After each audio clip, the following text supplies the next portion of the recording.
एक ही नाम है, क्या? शिव। और पूजा भी एक ही की होती रहती है, पूजा एक की शिव की होती रहती है? भक्ति मार्ग में समझते हैं कि हम शिव की पूजा करते हैं, लेकिन शिव को तो याद कर सकते हैं, पूजा कर सकते हैं नहीं। हाँ, शिव की याद होती है, पूजा तो किसकी होती है? बड़े रूप की होती है या छोटे रूप की? तो पूजा भी जो होती है वो एक ही बड़े रूप की होती है, जन्म जन्मांतर करते आए ना भक्ति मार्ग में।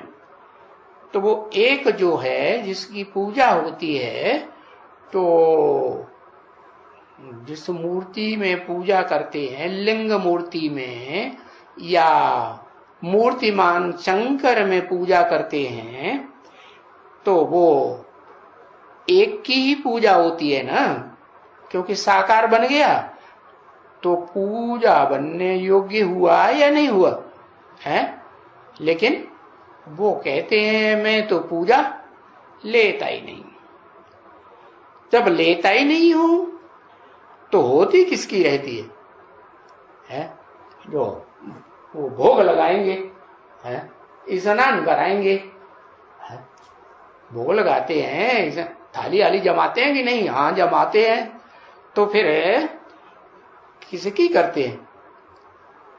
बिंदु निज निराकार की करते हैं? नहीं, करते तो एक की ही है, लेकिन जिस एक की करती है वो बाप समान, सुप्रीम सोल के समान निराकारी जब बन जाता है उस समय की करते हैं।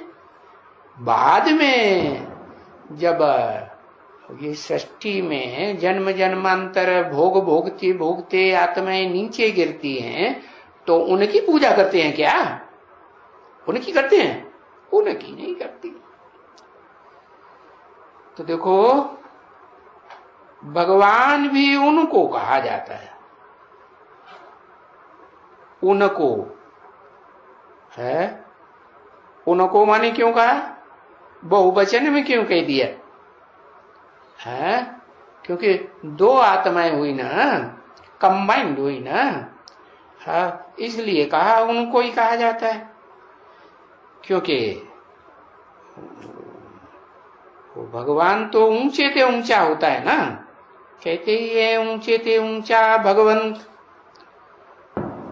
ऊंचे ते ऊंचा कहेंगे तो टैली करेंगे ना, किससे किससे ऊंचा है? जितने भी भक्ति मार्ग में भगवान कहे जाते हैं उन सबसे ऊंचा, ऊंचे ते ऊंचा भगवान।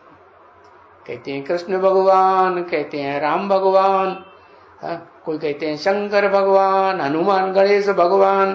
तो इन सारे ही भगवान से वो ऊंचा भगवान हुआ ना। शिव के मंदिर में जाकर के जिस लिंग की पूजा करते हैं वो सबसे ऊंचा हुआ ना, ऊंचे ते ऊंचा भगवान तो हुआ।